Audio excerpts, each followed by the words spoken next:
നമസ്കാരം. ക്ലോസ് എൻകൗണ്ടറിലേക്ക് സ്വാഗതം. CPI സംസ്ഥാന സെക്രട്ടറി ശ്രീ കാനം രാജേന്ദ്രനാണ് ഈ ആഴ്ചയിൽ അതിഥി. സ്വാഗതം.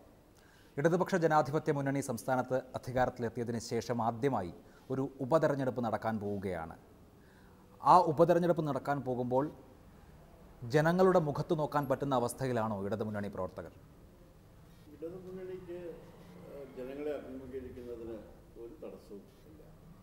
ഞങ്ങൾ 21-ാം തീയതി മലപ്പുറത്ത് ഇലക്ഷൻ കൺവെൻഷൻ കഴിഞ്ഞതിന് ശേഷം ഞങ്ങളുടെ സംഘടനാ രാഷ്ട്രീയ പ്രവർത്തനം ഒരു എണ്ണയിട്ട യന്ത്രം പോലെ നന്നായിട്ട് ഈ മലപ്പുറം നിയോജകമണ്ഡലത്തിൽ നടക്കുന്നുണ്ട്. സംഘടന എത്ര എണ്ണയിട്ട യന്ത്രം പോലെ ചലിച്ചാലും ജനങ്ങൾക്കുണ്ടാകുന്ന ഒരു സെൻറ്റിമെൻസ് ഉണ്ടല്ലോ.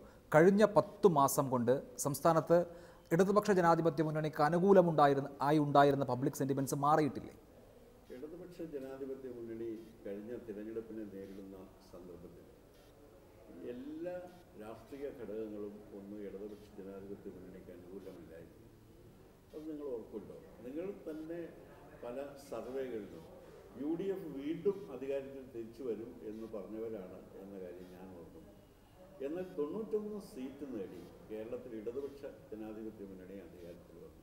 ജനങ്ങളുടെ പ്രശ്നങ്ങൾ, ജനങ്ങളുടെ വിചാരങ്ങൾ എന്താണ് എന്ന് ഗ്രാസ് റൂട്ട് ലെവലിൽ അറിയാവുന്നവരുടെ ഇടതുപക്ഷ ജനാധിപത്യ മുന്നണിയുടെ പ്രവർത്തകരാണ് എന്ന് അത് തെളിയിച്ചു. അല്ല, പ്രവർത്തകർക്കറിയാം.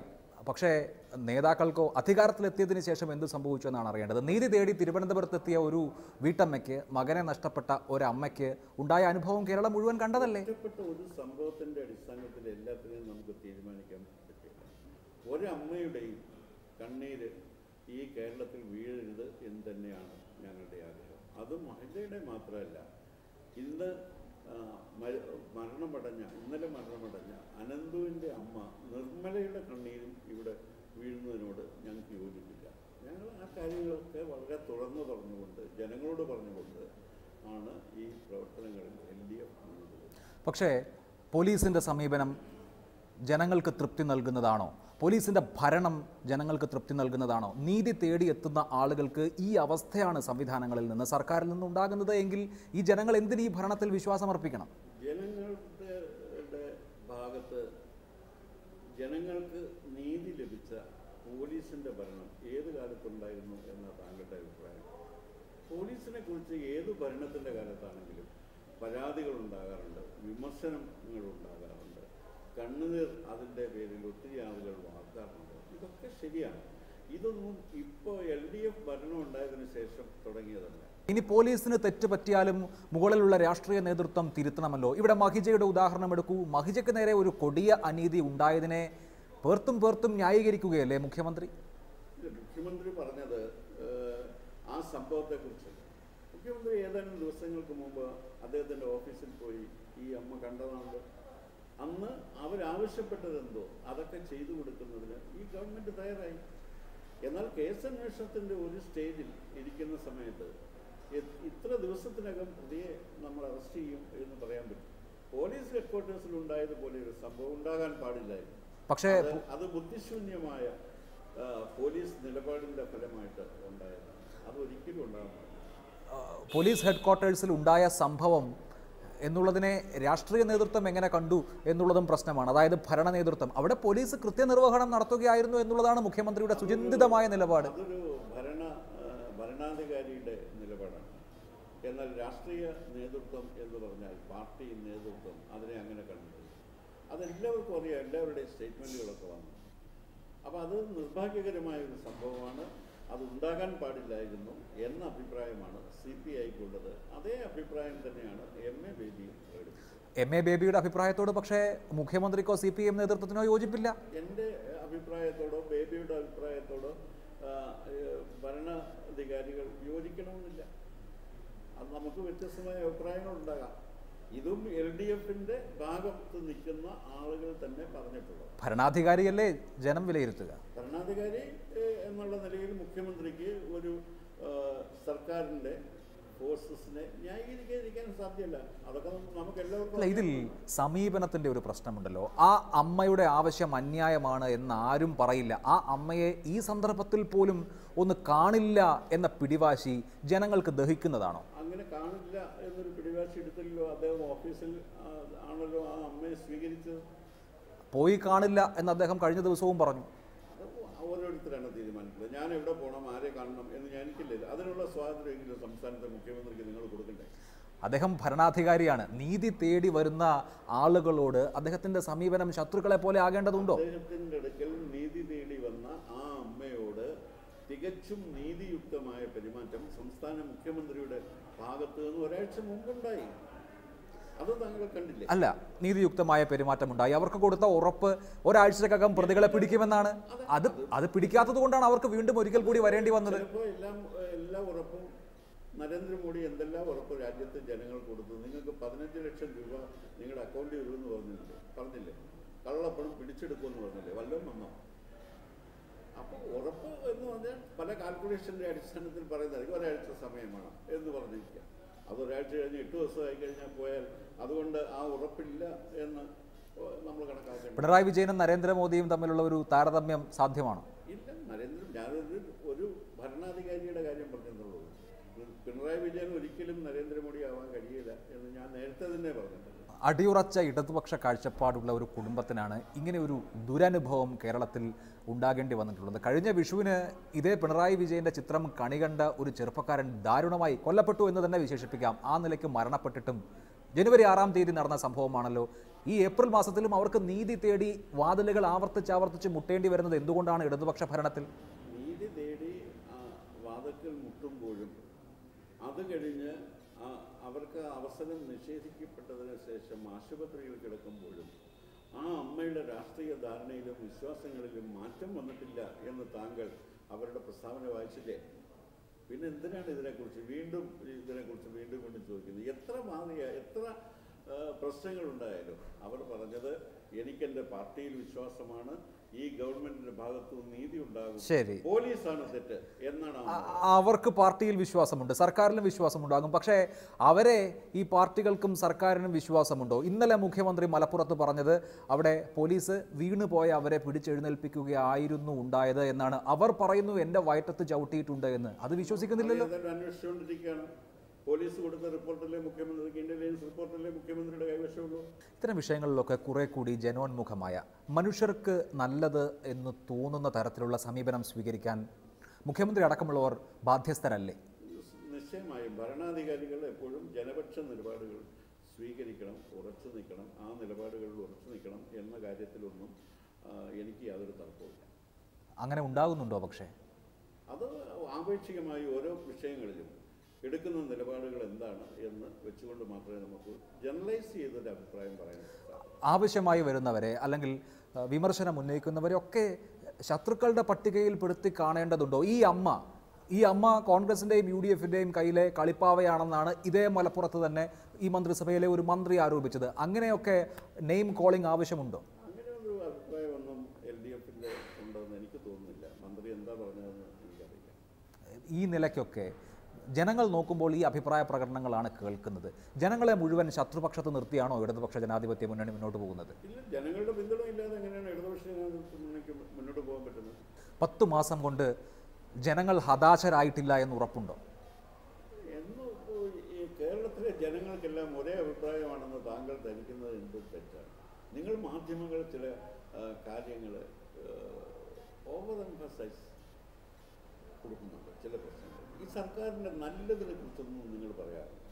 ഈ സർക്കാരിൻ്റെ ചീത്ത വശം എന്തുണ്ടോ, ഏത് പെശക് വന്നിട്ടുണ്ടോ അതിനെക്കുറിച്ച് പറയാറുണ്ട്. ഈ മറ്റൊരു പീഡന കേസ് ഉണ്ടായല്ലോ, കൊട്ടിയൂർ. ഏത് മാധ്യമങ്ങളാണ് കേസ് വിളിച്ചിട്ട് കൊണ്ടുവന്നത്? കൊട്ടിയൂരിൽ മാത്രമല്ല പീഡനമുണ്ടായത്, പാലക്കാട് വാളയാറിൽ 55 ദിവസത്തിനിടെ 2 കുഞ്ഞുങ്ങൾ മരിക്കേണ്ടി വന്നു പോലീസ് ആക്ട് ചെയ്യാൻ. ഒരു പീഡനമുണ്ടായ സന്ദർഭത്തിൽ അതിൻ്റെ പ്രാഥമികമായ അന്വേഷണം നടത്തിയതിൽ പിശകുണ്ട് എന്ന് കണ്ടെത്തിയപ്പോൾ ആ പോലീസ് ഉദ്യോഗസ്ഥനെതിരെ നടപടിയെടുക്കുകയും അല്ല, എപ്പോഴാണ് നടപടിയെടുത്തത്? ആദ്യം മരിച്ച കുഞ്ഞിന്റെ അനിയത്തി കൂടി സമാനമായ സാഹചര്യത്തിൽ ദുരൂഹമായി മരിക്കേണ്ടി വന്നു. അങ്ങനെ ഒരു വിലയിരുത്തൽ നടത്താൻ അത് ശ്രദ്ധയിൽപ്പെടുമ്പോഴല്ലേ ചെയ്യാൻ പറ്റുള്ളൂ. ശ്രദ്ധയിൽപ്പെട്ടിട്ട് ഒരു പിശക് ഞങ്ങളുടെ ശ്രദ്ധയിൽപ്പെട്ടാൽ ഞങ്ങളത് തിരുത്തുന്നില്ല എങ്കിൽ വീണ്ടും ആ തെറ്റുമായി ഞങ്ങൾ മുന്നോട്ട് പോവുകയാണെങ്കിൽ താങ്കൾ പറയുന്നത് ശരി. എന്നാൽ ഇത് തിരുത്തി നടപടിയെടുത്തു, സ്പെഷ്യൽ ഇൻവെസ്റ്റിഗേഷൻ ടീമിനെ നിയോഗിച്ചു, അങ്ങനെയാണ് കേരളത്തിലെ പോലീസ് കേസുകളിൽ പലതും ഇപ്പോൾ നടന്നുകൊണ്ടിരിക്കുന്നത്. അതാണ് പ്രശ്നം. വേറെ ഒരു മരണം കൂടി വേണ്ടി വന്നു പാലക്കാട് ഒരു തിരുത്തൽ ഉണ്ടാകുന്നതിന്. കുണ്ടറയിൽ എന്താണ് സംഭവിച്ചത്? പോലീസ് 2 മാസം ആ കേസിട്ട് ഉരുട്ടിക്കളിച്ച് ഒടുവിൽ മാധ്യമങ്ങൾ റിപ്പോർട്ട് ചെയ്യുന്ന വേളയിൽ പോലീസിന് പ്രതികളെ പിടിക്കാം എന്നായി. മാധ്യമങ്ങൾ റിപ്പോർട്ട് ചെയ്യാത്ത ഒരു കേസിനെ കുറിച്ചാണ് മുമ്പ് ചൂണ്ടിക്കാണിച്ചത്. കുണ്ടറയിലെ കാര്യം പറയൂ. കുണ്ടറയിൽ എന്താണ് സംഭവിച്ചത്? മാധ്യമങ്ങൾ റിപ്പോർട്ട് ചെയ്തില്ലായിരുന്നുവെങ്കിൽ അങ്ങനെ ഒരു കേസ് ഉണ്ടാകുമായിരുന്നു. പോലീസ് എന്ത് ചെയ്യും? ഒരു വീട്ടിനുള്ളിൽ പീഡനം നടന്നാൽ എങ്ങനെയാണ് ഇത് അറിയുന്നത്? ഇപ്പൊ കുടുംബങ്ങളിലാണ് പലതിലും പീഡനങ്ങൾ നടക്കുന്നത്. പോലീസിന്റെ സമീപനത്തിൽ പ്രശ്നമില്ലേ? തൃശ്ശൂരിൽ ഈ അടുത്ത് നടന്ന ഒരു സംഭവം, ഒരു പരാതി ഉണ്ടാകുന്നു. ബുദ്ധിമാന്ദ്യമുള്ള 12 വയസ്സുകാരി പീഡിപ്പിക്കപ്പെട്ടു എന്ന് അതിൻ്റെ അമ്മ പോലീസിൽ പരാതി നൽകുമ്പോൾ പോലീസുകാരുടെ ഭാഗത്തു നിന്നുള്ള സമീപനം ആ കുട്ടിയെ നോക്കി നീയും ഫീൽഡിൽ ഇറങ്ങിയോ എന്ന് ചോദിക്കുന്നതാണ്. ഇത്തരത്തിലുള്ള പോലീസാണ് കേരളത്തിൽ. പോലീസിനകത്ത് എല്ലാ തരത്തിലുള്ള ആളുകളുണ്ട്. ക്രിമിനൽസ് പോലും പോലീസുണ്ട്. എത്ര പേരെ പിടിച്ചിരിക്കുന്നു? എത്ര പേര് ഇതുമായിട്ട് ബന്ധപ്പെട്ട് ക്രിമിനൽ കേസുകളുമായി ബന്ധമുള്ള പോലീസുകാരുണ്ട്? അപ്പോൾ അതുപോലെയൊക്കെ ഉള്ളവരുടെ ആ ടെൻഡൻസീസ് ഇതിനകത്ത് സ്വാഭാവികമായും പോലീസ് ഫോഴ്സിൻ്റെ ആക്ഷൻ്റെ പലപ്പോഴും ആ ടെൻഡൻസീസ് വരും. അതിനാണ് ട്രെയിനിങ്ങും ഇൻ സർവീസ് കോഴ്സുകളും വഴി ഇവരെ ശരിയാക്കിക്കൊണ്ട് മുന്നോട്ട് പോകാൻ ശ്രമിക്കുന്നത്. അങ്ങനെ പറ്റുള്ളൂ. ഇത്തരത്തിലുള്ള സംഭവങ്ങൾ ആവർത്തിക്കപ്പെടുന്നത് മുഖ്യമന്ത്രിക്ക് നിയമസഭയിൽ തന്നെ പോലീസിന് വീഴ്ച പറ്റിയെന്ന് എത്ര തവണ സമ്മതിക്കേണ്ടി വന്നു? ആഭ്യന്തര ഭരണം കുത്തഴിഞ്ഞതാണെന്ന് ജനങ്ങൾക്ക് സ്വാഭാവികമായും തോന്നും എന്നർത്ഥമില്ല. ആയിരക്കണക്കിന് പരാതികളും ആയിരക്കണക്കിന് കേസുകളും ഉണ്ടാകുന്ന ക്രൈം റെക്കോർഡ്സിൻ്റെ കണക്ക് പരിശോധിക്കുള്ളൂ. നിങ്ങളുടെ കൈവശം കിട്ടുന്ന 2-3 കേസുകളാണ് ഒറ്റപ്പെട്ട കേസുകളായിരിക്കും. ആ ഒറ്റപ്പെട്ട കേസുകളിൽ വിമർശനമുള്ള കേസുകൾക്ക് പോലീസിന് വീഴ്ച പറ്റി എന്ന് തുറന്ന് സമ്മതിക്കാനുള്ള ഒരു വലിയ മനസ്സുള്ള മുഖ്യമന്ത്രിയല്ലേ പിണറായി വിജയൻ. ഉമ്മൻചാണ്ടി സർക്കാർ അൺപോപ്പുലർ ആകാൻ 2 വർഷം വേണ്ടി വന്നു. പക്ഷേ ഈ സർക്കാർ 10 മാസമേ ആയിട്ടേ ഉള്ളൂ. 2 മന്ത്രിമാർ രാജിവെച്ചു. ആഭ്യന്തരമന്ത്രിക്കെതിരെയും മുഖ്യമന്ത്രിക്കെതിരെയും ഇനാക്ഷൻ്റെ പേരിൽ വിമർശനങ്ങളും പരാതികളും ഉയരുന്നു. ഇങ്ങനെയൊക്കെയാണോ LDF ഉദ്ദേശിച്ചത്? ഉമ്മൻചാണ്ടിയുടെ സർക്കാർ 2 വർഷം എടുത്തു എന്ന് ആര് പറഞ്ഞു? ഉമ്മൻചാണ്ടിയുടെ സർക്കാർ അൺപോപ്പുലർ ആകാൻ അത് തുടങ്ങിയ കാലം മുതൽ നടപടി അവർ സ്വീകരിക്കാൻ തുടങ്ങി. ചില കേസുകൾ പുറത്തു വന്നത് കുറച്ച് കഴിഞ്ഞിട്ടായിരിക്കും എന്നുള്ളത് കൊണ്ട് അതുകൊണ്ട് ഉമ്മൻചാണ്ടിയുടെ സർക്കാരിൽ നിന്ന് വ്യത്യസ്തമായിട്ട് ജനങ്ങളോട് പറഞ്ഞിട്ടുള്ള കാര്യങ്ങൾ നടപ്പിലാക്കാൻ ശ്രമിക്കുന്ന ഒരു സർക്കാരാണിത്. ഈ സർക്കാരിലുള്ള മന്ത്രിമാരാരും ഒരിക്കലും ഒരു വിഷവും ഉണ്ടാകില്ല എന്ന് ഞങ്ങൾ പറഞ്ഞിട്ടില്ലല്ലോ. അവർ കണ്ടാൽ അപ്പം തന്നെ അവർ ഒഴിവാകുന്നുണ്ട്. അതാണ് LDFൻ്റെ ജനങ്ങൾക്ക് നൽകിയ LDF നൽകിയ വാഗ്ദാനം. ഞങ്ങളുടെ ഭാഗത്ത് നിന്ന് അഴിമതി ഉണ്ടാകുകയില്ല, ഞങ്ങളുടെ ഭാഗത്ത് സ്വജനപക്ഷപാതം ഉണ്ടാകത്തില്ല. സ്വജനപക്ഷപാതത്തിന്റെ പേരിലാണ് ആദ്യത്തെ മന്ത്രി രാജിവെച്ചത്. അതാണ് സ്വജനപക്ഷപാതം ഉണ്ടാകുകയില്ല എന്ന് പറഞ്ഞു. അതിന് വിരുദ്ധമായിട്ട് വന്നപ്പോൾ അത് ഒഴിവായി. ഇത് വേറെ ഏത് മന്ത്രിസഭ നടക്കും? ക്രമസമാധാന തകർച്ച നോക്കൂ. ഈ സർക്കാർ അധികാരമേറ്റതിന് ശേഷം എത്ര രാഷ്ട്രീയ കൊലപാതകങ്ങൾ ഉണ്ടായി ഈ സംസ്ഥാനത്ത്? എത്രയോ മറ്റു തരത്തിലുള്ള കൊലപാതകങ്ങൾ ഉണ്ടായി. എന്താണ് LDF വന്നതുകൊണ്ട് ശരിയായത്? ഇന്ത്യയിലെ ക്രമസമാധാന സംസ്ഥാനങ്ങളിലെ ക്രമസമാധാന നിലയിൽ കഴിഞ്ഞ LDFൻ്റെ ഭരണകാലത്താണ് കേരളം മുൻപന്തിയിലെത്തിയത്. അന്ന് സഖാവ് കോടിയേരി ബാലകൃഷ്ണനായിരുന്നു ആഭ്യന്തരമന്ത്രി. അതിനുശേഷമാണ് ഇങ്ങ് പുറകോട്ട് പോകുന്നത്. ഞങ്ങൾ വീണ്ടും അതേ രീതിയിലേക്ക് തന്നെ കൊണ്ടെത്തിക്കുന്നതിനുള്ള ശ്രമമാണ് നടത്തിക്കൊണ്ടിരിക്കുന്നത്. മതം മാറിയതിൻ്റെ പേരിൽ ഒരു ചെറുപ്പക്കാരൻ ക്രൂരമായി കൊല ചെയ്യപ്പെട്ടത് ഉത്തർപ്രദേശിലല്ല, ഈ ഉപതെരഞ്ഞെടുപ്പ് നടക്കുന്ന മലപ്പുറത്താണ്. ഒരു പള്ളി പുരോഹിതനെ അദ്ദേഹം താമസിക്കുന്ന സ്ഥലത്ത് കടന്നു കയറി വധിച്ചത് കാസർഗോഡ്, കേരളത്തിലാണ്. അപ്പോൾ ഈ നിലയ്ക്കുള്ള കാര്യങ്ങളാണ് കേരളത്തിൽ നടക്കുന്നത്. എന്താണ് മേനി പറയാനുള്ളത് ഈ സർക്കാരിന്? ഈ സർക്കാർ അത്തരമൊരു നടപടി ഇതിന് മുമ്പുണ്ടായിട്ടില്ല. മലപ്പുറം ജില്ലയിലെ ഒരു പുരോഹിതനെ ആളുകൾ വിളിച്ചുകൊണ്ട് പോയിട്ട് എവിടെയാണ് ഇപ്പോൾ കണ്ടുപിടിച്ചിട്ടുള്ളത്? ഇത് LDFൻ്റെ സർക്കാരിൻ്റെയാണ്. എല്ലാ സർക്കാരുകളുടെയും കാലത്തും മതതീവ്രവാദവുമായി ബന്ധപ്പെട്ട ചില സംഘടനകൾ ചില നിലപാടുകൾ സ്വീകരിച്ചിട്ടുണ്ട്. ആ നിലപാടുകൾ അവരുടേതായ മാത്രമായിട്ടുള്ള ശൈലിയാണ് അവർ സ്വീകരിക്കുന്നത്. അതിനെ സമൂഹ മധ്യത്തിൽ ഒറ്റപ്പെടുത്താനും ഇല്ലാതാക്കാനും ശ്രമിക്കുന്നതിൽ കൂടി മാത്രമേ നമുക്ക് അല്ല, ഇതിലൊക്കെ പോലീസ് എടുക്കുന്ന ഒരു സമീപനമുണ്ടല്ലോ. ഞാൻ മലപ്പുറത്തെ കൊടിഞ്ഞിയിലെ ഫൈസലിൻ്റെ കാര്യം പറയുകയാണെങ്കിൽ ഒടുവിൽ ജനങ്ങൾക്ക് റോഡ് ഉപരോധവും സമരവും ഒക്കെ വേണ്ടി വന്നു പ്രതികളെ പിടിക്കാൻ. ഇതൊക്കെ ഏത് കാലത്തും ഉണ്ടായിട്ടുണ്ടെന്ന്. ഇതൊന്നും ഒരു പുതിയ സംഭവമല്ല. അപ്പോൾ LDFന് എന്ത് മാറ്റം കൊണ്ടുവരാൻ കഴിഞ്ഞു എന്നുള്ളതാണ്. മാറ്റം കൊണ്ടുവരാൻ LDF ശ്രമിക്കുകയാണ്. ഒറ്റ ദിവസം കൊണ്ട് മാറ്റം ഉണ്ടാവുമെന്ന് ആര് പറഞ്ഞു? പാർട്ടി പ്രവർത്തകർക്ക്, CPIയുടെ അടക്കം പ്രവർത്തകർക്ക് നിരാശ തോന്നുന്ന സാഹചര്യമല്ലേ ഇപ്പോഴുള്ളത്? ഞങ്ങളുടെ പാർട്ടിയിൽ അങ്ങനെ ഒരു നിരാശയില്ല. ഏതെങ്കിലും പാർട്ടിയിലുണ്ടോ എന്ന് എനിക്കറിയില്ല. ജനങ്ങളുടെ അനുഭവത്തിൽ എന്താണ് ഈ സർക്കാർ? വരുന്ന 5 വർഷക്കാലം വിലക്കയറ്റം ഉണ്ടാകില്ല എന്നുള്ളത് ഇടതുമുന്നണിയുടെ പ്രഖ്യാപനമായിരുന്നു. ഭക്ഷ്യവകുപ്പ് CPI ആണ് ഭരിക്കുന്നത്. നമുക്കറിയാം, അരിക്കടക്കം വില കൂടി സർക്കാർ വിയർക്കുന്നത് കണ്ടതല്ലേ കഴിഞ്ഞ മാസം. മാവേലി സ്റ്റോറിൽ വിതരണം ചെയ്യുന്ന 13 ഇനം സബ്സിഡി ഐറ്റംസ് ഉണ്ട്. വരുന്ന 5 വർഷക്കാലം അതിന് വില കൂട്ടുകയെന്നേ പറഞ്ഞിട്ടുള്ളൂ. ഞങ്ങളുടെ ഇതെന്തോ അലാവുദ്ദീൻ്റെ അത്ഭുത വിളക്കുണ്ടോ ഈ 5 വർഷം വില ഉണ്ടാവുകയില്ല, വില കൂടുകയില്ല എന്ന് പറയാം? ഞങ്ങളുടെ നിയന്ത്രണത്തിലല്ലോ. അല്ല, പൊതുമാർക്കറ്റിൽ വലിയ വിലക്കയറ്റം ഉണ്ടായാൽ സർക്കാരിനൊന്നും ചെയ്യാനില്ലേ? അപ്പോൾ അത് ഞാൻ പറയാം. നീ പറഞ്ഞത് നിങ്ങൾ തെറ്റിദ്ധരിച്ചാണ് പറഞ്ഞത്. ഞങ്ങൾ അങ്ങനെ പറഞ്ഞിട്ടില്ല. ഞങ്ങൾ പറഞ്ഞത് വാക്ക് ഞങ്ങൾ പാലിക്കുന്നുണ്ട്. സിവിൽ സപ്ലൈസ് കോർപ്പറേഷൻ ജനങ്ങൾക്ക് വിതരണം ചെയ്യുന്ന 13 ഇനം സബ്സിഡി ഐറ്റംസിന് 5 വർഷക്കാലത്തേക്ക് വില കൂട്ടുകയില്ല എന്ന് പറഞ്ഞു. ഞങ്ങൾ കൂട്ടുകയില്ല. ഈ 1 വർഷമായിട്ട് ഞങ്ങൾ കൂട്ടിയിട്ടില്ല. സർക്കാരിനെ സംബന്ധിച്ച് പ്രതിച്ഛായ ഒരു ഘടകമാണ്. എന്ത് ചെയ്യുന്നു എന്നുള്ളതുപോലെ എന്ത് ചെയ്യുന്നു എന്ന് ജനങ്ങൾക്ക് തോന്നുന്നതും വളരെ പ്രധാനമാണ്. ഈ സർക്കാർ അധികാരത്തിൽ വന്നതിന് ശേഷം ചെയ്തിട്ടുള്ള കാര്യങ്ങളിലൊക്കെ അങ്ങനെ ജനങ്ങൾക്കൊരു പോസിറ്റീവായ സിഗ്നൽ കൊടുക്കാൻ സാധിച്ചിട്ടുണ്ട്. ഒരു ഉദാഹരണം പറയാം. അഴിമതി വിരുദ്ധത ഈ സർക്കാരിൻ്റെ ഒരു മുഖമുദ്രയായി കണ്ട് ജേക്കബ് തോമസിനെ വിജിലൻസ് ഏൽപ്പിച്ചു. ഒടുവിൽ എന്താണ് ഉണ്ടായത്? അദ്ദേഹത്തെ മാറ്റേണ്ടി വന്ന സാഹചര്യം. അദ്ദേഹത്തിൻ്റെ ഇടപെടൽ കൊണ്ട് ധാരാളം കൺഫ്യൂഷൻ ഉണ്ടായി എന്നുള്ളതല്ലാതെ സർക്കാരിനൊരു പ്രതിച്ഛായം ഉണ്ടായിട്ടില്ലല്ലോ. അഴിമതിക്കെതിരായിട്ടൊരു നിലപാടെടുക്കുക എന്ന് പറഞ്ഞാൽ ഉദ്യോഗസ്ഥൻ വഴിയടക്കുക എന്നല്ല എന്നതിലർത്ഥം. ഈ സർക്കാർ അഴിമതി പ്രോത്സാഹിപ്പിക്കുന്നില്ല. അഴിമതിക്കാർക്കെതിരായി ശക്തമായ നിലപാട് സ്വീകരിക്കും. ഒരു പോലീസ് ഉദ്യോഗസ്ഥന് അങ്ങോട്ടും ഇങ്ങോട്ടും നടന്നുകൊണ്ട് ഈ രാജ്യത്ത് അഴിമതി അവസാനിക്കുകയില്ല. ഒരു ഗവൺമെൻറ്റിൻ്റെ നിശ്ചയദാർഢ്യത്തോടു കൂടിയുള്ള ഒരു നിലപാടുണ്ട്. അഴിമതി പ്രോത്സാഹിപ്പിക്കുകയില്ല. ഭരണത്തിൽ ഒരു നിശ്ചലാവസ്ഥയുണ്ടോ? കാരണം വളരെ നിശ്ചലാവസ്ഥ ഭരണത്തിന് ഉണ്ടോ എന്ന ചോദ്യത്തിന് ചില കാര്യങ്ങൾ മുന്നോട്ട് നീങ്ങാൻ ചെറിയ താമസം ഉണ്ടാകുന്നുണ്ട്. അത് നിലവിലുള്ള ചട്ടങ്ങൾക്കും വ്യവസ്ഥകൾക്കും അനുസരിച്ച് മാത്രമേ കാര്യങ്ങൾ ചെയ്യാവുള്ളൂ എന്ന് നിർബന്ധമുള്ളതുകൊണ്ടാണ്. ഉമ്മൻചാണ്ടിയുടെ ഗവൺമെൻറ്റിൻ്റെ കാലത്ത് പല നടപടികൾക്കും വേഗത ഉണ്ടായിരുന്നു. ഒരു റൂൾസും നോക്കാറില്ലായിരുന്നു എന്ന് പിന്നീടുള്ള പല കാര്യങ്ങളിലും കണ്ടു. അതുകൊണ്ട് LDF ഗവൺമെൻറ് ചട്ടങ്ങൾക്കും നിയമങ്ങൾക്കും അനുസരിച്ച് മാത്രമേ കാര്യങ്ങൾ ചെയ്യുന്നുള്ളൂ. അപ്പോൾ സ്വല്പം വേഗത കുറഞ്ഞു എന്ന് വരും. അതല്ല, ഓരോ ഫയലിലും ഒരു ജീവിതമുണ്ടെന്ന് ഓർക്കണം എന്ന് ഉത്ബോധിപ്പിച്ചാണ് മുഖ്യമന്ത്രി ഭരിക്കാൻ തുടങ്ങിയത്. പക്ഷേ അതിനുശേഷം എന്ത് മുന്നോട്ട് പോകാനുണ്ടായത്? അല്ല, അത് തെറ്റല്ല. പക്ഷെ അത് ഡെലിവർ ചെയ്തില്ലല്ലോ. ആ ഓരോ ഫയലിലും ഒരു ജീവിതമുണ്ട് എന്ന് പറയുമ്പോൾ ഒരാളുടെ അവസരവും നിഷേധിക്കപ്പെടാൻ പാടില്ല. ഒരാളുടെ അവസരം നിഷേധിക്കാതെ ഒരാളുടെ പ്രശ്നത്തിന് പരിഹാരം കാണുമ്പോൾ മറ്റൊരാളുടെ അവസരം നിഷേധിക്കാൻ പാടില്ല. അതുകൊണ്ടാണ് ചട്ടവും നിയമം നോക്കി ചെയ്യണമെന്ന് പറയുന്നത്. അത് ചെയ്യുമ്പോൾ താമസം ചിലപ്പോൾ വരും. മുഖ്യമന്ത്രി ഒരു അധികാര കേന്ദ്രീകരണം നടത്തുകയും മന്ത്രിമാർക്ക് അവരുടെ അധികാരം പൂർണ്ണമായും വിനിയോഗിക്കാൻ കഴിയാതിരിക്കുകയും ചെയ്യുന്ന സാഹചര്യമുണ്ടോ? കേരളത്തിൽ അങ്ങനെ ഒരു സാഹചര്യമില്ല. എവിടെയെങ്കിലും ഉണ്ടോ എന്ന് എനിക്കറിയില്ല. കേന്ദ്ര ക്യാബിനറ്റിൽ അങ്ങനെയൊക്കെ ഉണ്ടോ എന്ന് കേൾക്കുന്നുണ്ട്. ഭരണത്തിൽ പങ്കാളികളായിരിക്കുന്നത് കൊണ്ട് CPIയെ സംബന്ധിച്ച് പൊതുനന്മയ്ക്ക് അല്ലെങ്കിൽ പൊതുസമൂഹത്തിന് ഉചിതമല്ലാത്തത് എന്ന് തോന്നാവുന്ന വിഷയങ്ങളെയും ന്യായീകരിക്കേണ്ടി വരുന്നില്ലേ? ഇല്ല, അങ്ങനെ ഒരിക്കലും ഞങ്ങൾ ചെയ്യാറില്ല. ഞങ്ങൾ LDFൻ്റെ പ്രകടന പത്രികയിൽ പറഞ്ഞിട്ടുള്ള കാര്യങ്ങൾ നടപ്പിലാക്കാൻ വേണ്ടി മാത്രമാണ് LDF എന്നുള്ള ബന്ധം ഞങ്ങൾക്കുള്ളത്. ഞങ്ങളുടെ പാർട്ടിക്ക് അതിൽ നിന്ന് വ്യത്യസ്തമായ ഒരു കാര്യം വന്നാൽ ഞങ്ങൾ പരസ്യമായി ഇതിനെ എതിർക്കാറുണ്ട്. വർഷങ്ങൾക്ക് ശേഷം കേരളത്തിൽ ഒരു ഏറ്റുമുട്ടൽ കൊലപാതകം ഉണ്ടാകുന്നത് ഈ 10 മാസത്തിൽ ഇടതുപക്ഷ ജനാധിപത്യ മുന്നണി അധികാരത്തിലിരിക്കുമ്പോഴാണ്. അതുകൊണ്ട് എന്താണ്?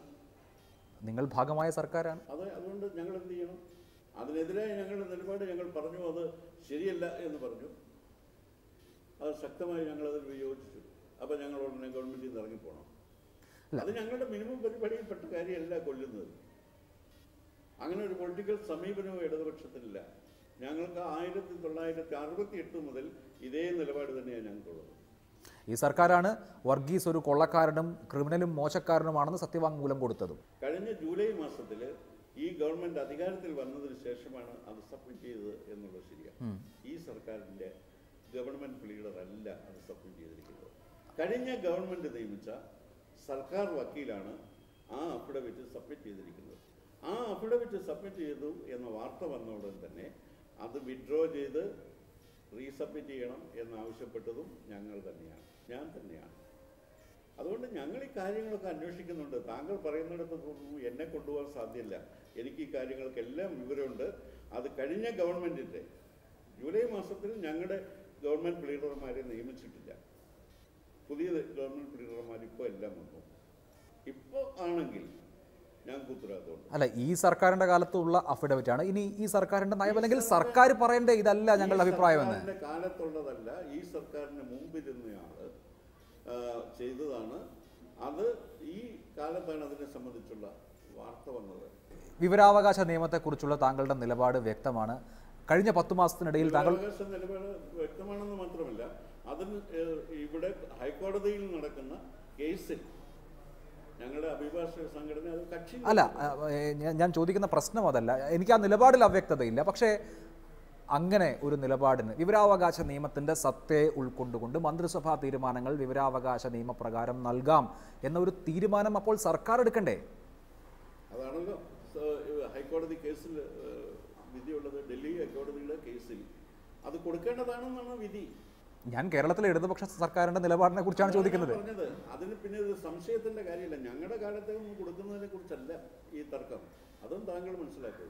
അല്ല, കഴിഞ്ഞ സർക്കാരിന്റെ അവസാന കാലത്തെ തീരുമാനങ്ങൾ നിങ്ങളുടെ മന്ത്രിസഭാ ഉപസമിതി തന്നെ പരിശോധിക്കുന്നുണ്ട്. അതിൽ തെറ്റുകളുണ്ടെന്ന ആക്ഷേപം തെരഞ്ഞെടുപ്പ് കാലത്ത് ഉന്നയിച്ചതാണ്. അങ്ങനെയൊക്കെ ഇരിക്കലും ഇതിൽ കോൺക്രീറ്റ് ആയ ഒരു നിലപാട് വിവരാവകാശ നിയമപ്രകാരം മന്ത്രിസഭാ തീരുമാനം നൽകാമോ ഇല്ലയോ എന്ന കാര്യത്തിൽ സർക്കാർ ഒരു നിലപാട് വേണ്ടേ? നിലപാടുണ്ടല്ലോ, നിയമത്തിനൊരു നിലപാടുണ്ടല്ലോ. നിയമത്തിൽ തന്നെ പറയുന്നുണ്ട് ഇത് കൊടുക്കേണ്ടതാണെന്ന്. പക്ഷെ മുഖ്യമന്ത്രിക്ക് ആ നിലപാടില്ല. ഇത് പ്രവൃത്തി പദത്തിൽ എത്തിയാൽ മാത്രം കൊടുത്താൽ മതി എന്നുള്ളതാണ് മുഖ്യമന്ത്രിയുടെ നിലപാട്. ശരിയല്ല എന്ന് ഡൽഹി ഹൈക്കോടതി വിധിയുണ്ട്. കഴിഞ്ഞ ചീഫ് സെക്രട്ടറി ഇതിനെ സംബന്ധിച്ച് എടുത്ത നിലപാടാണ് മുഖ്യമന്ത്രി ഇപ്പോൾ ഈ പറയുന്നത്.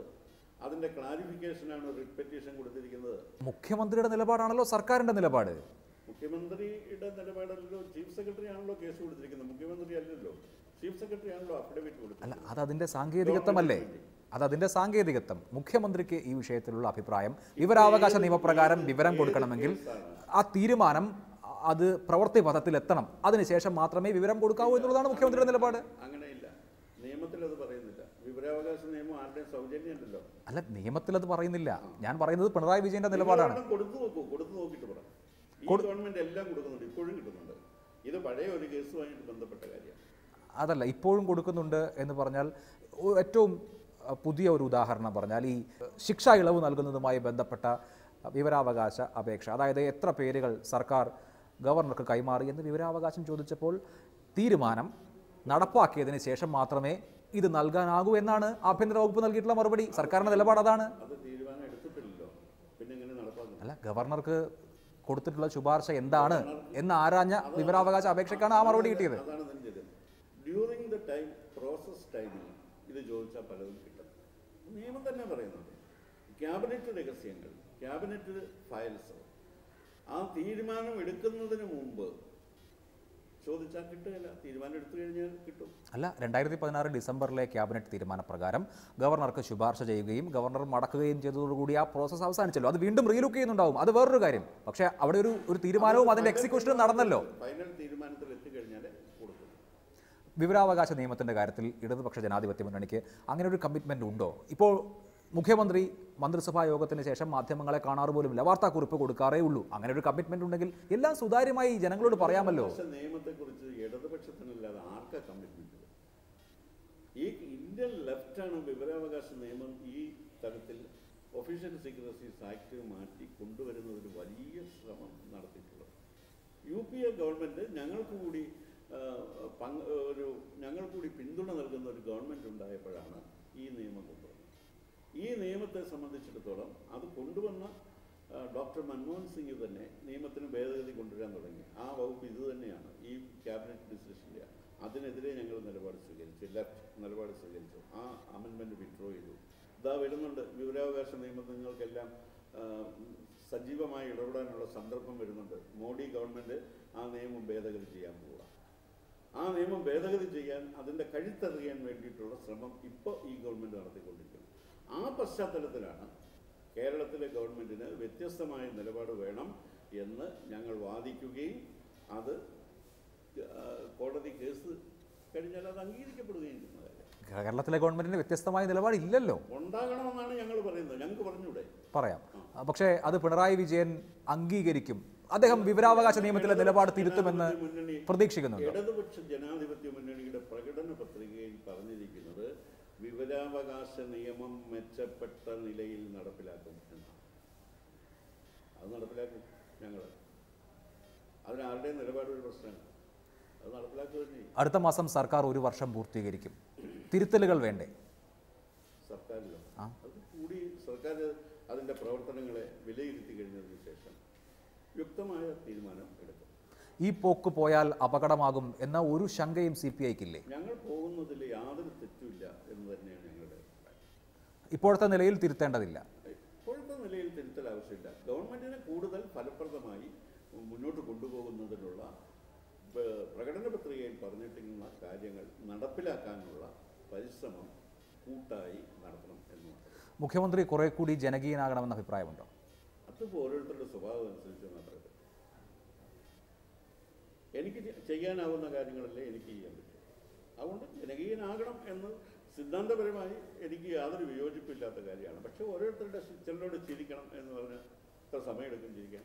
വളരെ നന്ദി ശ്രീ കാനം രാജേന്ദ്രൻ.